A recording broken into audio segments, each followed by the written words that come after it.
in today's society, there's multiple ways to communicate with people. If you want to communicate with your clients, you could be using Skype. You could do a call on Messenger. You can even call them on their phone. But if you want something more complex, if you want to be able to send information while being in communication with the person, there's an application that could be used, and it's called Discord right here. So what is Discord?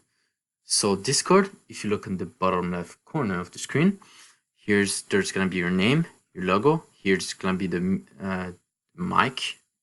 microphone icon, and here's gonna be the headset icon.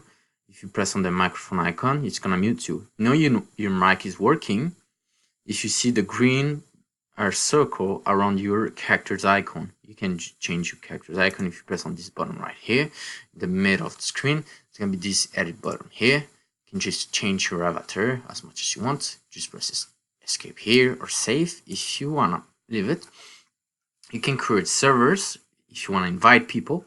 So you just scroll down on the left side here, just scroll down the bar and press on the add server button right here. You can add a server. You can decide between these two options if you want to create one or join someone. Since let's say you're a doctor, someone that wants to communicate with people, you have to put create your own server. Just put US each side since it's the closest one to you.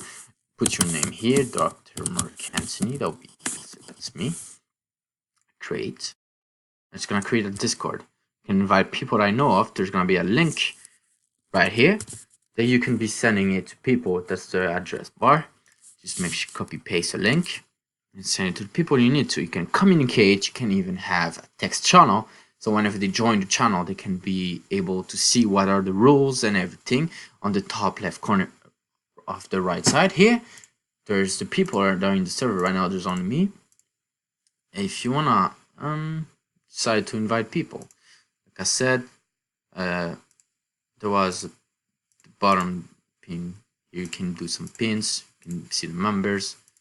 You can even look for the channels that are specific to what you're looking for. Let's say you need to know about therapy. So let's say you're gonna be looking for a therapy channel right here on the bar. It's not right. Let's search for therapy. You're gonna be looking for therapy service, and you know how it is.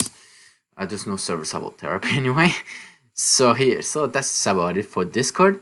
You can have voice channels, private voice channels. So in case you want to have a private conversation with someone, you could even call people. Just gonna server with those people. You can even right click on their name and you can have a private call. You can invite multiple people to the call. It's usually used for different uses like communication. If you want to play, let's say, games, you're gonna have a private meeting, like business meeting. It's used for multiple things. In general, Discord is taking over Skype, so in no time you'll be seeing Discord implemented in computers. So thank you for listening. That was it for Discord. Hope you had a nice one. Hope it was really informative for you and you learned about a new application out there.